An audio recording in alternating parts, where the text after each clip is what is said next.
Share बाजार में पैसा कमाना है तो तैयारी पहले से करनी पड़ती है, क्योंकि शेयर बाजार ट्रिगर्स पर चलता है।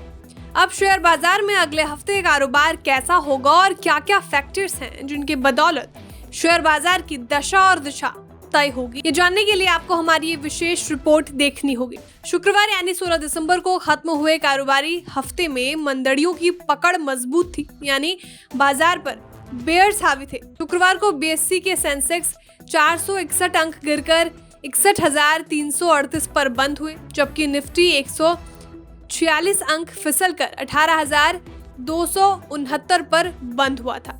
बता दें, भारतीय बाजार इससे पहले 23 नवंबर को इस लेवल पर ट्रेड कर रहा था, यानी 23 नवंबर के बाद शुक्रवार को बाजार की सबसे निचले स्तर की क्लोजिंग हुई थी। अब अगला हफ्ता कैसा रहेगा और कौन कौन से ट्रिगर्स हैं जिनकी बदौलत शेयर बाजार अपना रुख तय करेगा, ये जानने के लिए आपको हमारे वीडियो अंत तक देखना होगा। अगले हफ्ते बाजार की नजर अमेरिका से आने वाली Q3 की ग्रोथ के आंकड़ों पर रहेगी। ये आंकड़ा 22 दिसंबर यानी गुरुवार को आएगा। बता दें, ये आंकड़ा 30 दिसंबर 2022 को खत्म होने वाली तिमाही का होगा। बाजार मॉनेटरी पॉलिसी मीटिंग मिनट्स पर भी रिएक्ट करेगा। 21 दिसंबर 2022 को आरबीआई की तरफ से मॉनेटरी पॉलिसी मिनट जारी होने वाला है। हाल में ही यानी 7 दिसंबर को आरबीआई पॉलिसी की मीटिंग में आरबीआई ने रेपो रेट में 35 बेसिस पॉइंट का इजाफा किया था। 35 बेसिस पॉइंट की बढ़ोतरी के बाद अभी रेपो रेट 6.25% है। अब नजर डालते हैं विदेशी फैक्टर्स पर। 19 दिसंबर से शुरू होने वाले कारोबारी हफ्ते में बाजार की नजर भारत के इक्विटी बाजार में एफएफआई के एक्शन पर भी रहने वाली है, क्योंकि यूएस फेड की तरफ से की गई हॉकिश कमेंट्री से ग्लोबल ग्रोथ को लेकर चिंता पैदा हो गई है। इसके चलते एफआईआई का सेंटिमेंट खराब हुआ है।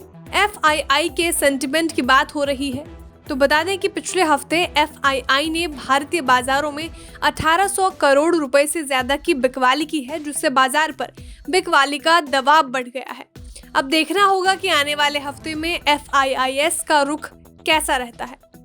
अब तेल और बाजार का संबंध कैसा होगा, ये जान लेते हैं। कच्चे तेल की कीमतें करीब 1 महीने से $90 के नीचे घूम रही है। अगर इसमें और गिरावट होती है तो निश्चित तौर पर यह भारतीय शेयर बाजार के लिए बहुत अच्छा संकेत होगा। अगले हफ्ते आईपीओ बाजार में भी अच्छी खासी हलचल देखने को मिलेगी। इस हफ्ते करीब 2000 करोड़ रुपए के 2 आईपीओ खुलने वाले हैं। 19 दिसंबर को कैफिन टेक्नोलॉजीज का आईपीओ खुलेगा, जबकि एलएन इलेक्ट्रॉनिक्स का आईपीओ 20 दिसंबर को खुलकर 22 दिसंबर को बंद हो जाएगा। अगले हफ्ते 3 आईपीओ बाजार में लिस्ट भी हो जाएंगे। वाइन बनाने वाली कंपनी सूला वाइनयार्ड्स की लिस्टिंग 22 दिसंबर को होगी, जबकि फाइनेंशियल सेवाएं देने वाली कंपनी अबांस होल्डिंग और premium automobile retailer landmark cars की लिस्टिंग 23 दिसंबर को होगी। देखना होगा कि इनकी लिस्टिंग दमदार होती है या ये भी डिस्काउंट पर बाजार में लिस्ट होंगे। अब बाजार पर टेक्निकल व्यू भी ले लेते हैं। मार्केट एक्सपर्ट की माने तो अगले सप्ताह निफ्टी में दायरे में कारोबार हो सकता है। निफ्टी 18,100 से लेके 18,000 के स्तर पर सपोर्ट ले सकता है, जबकि इसमें 18,500 से लेकर 18,700 के स्तर पर रेजिस्टेंस देखने को मिल सकती है।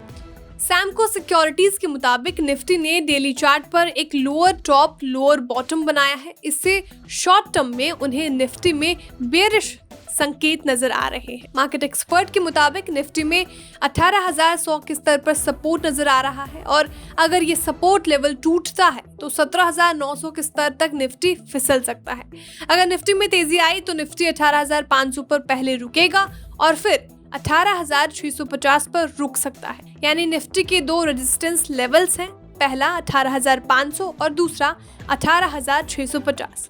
तो अगर आपको भी इन ट्रिगर्स के बदौलत मार्केट में किसी भी तरह का ट्रेड लेना है तो सर्टिफाइड मार्केट एक्सपर्ट की सलाह से अपने इन्वेस्टमेंट का प्लान बना सकते हैं। Bureau report, बिस्ताक।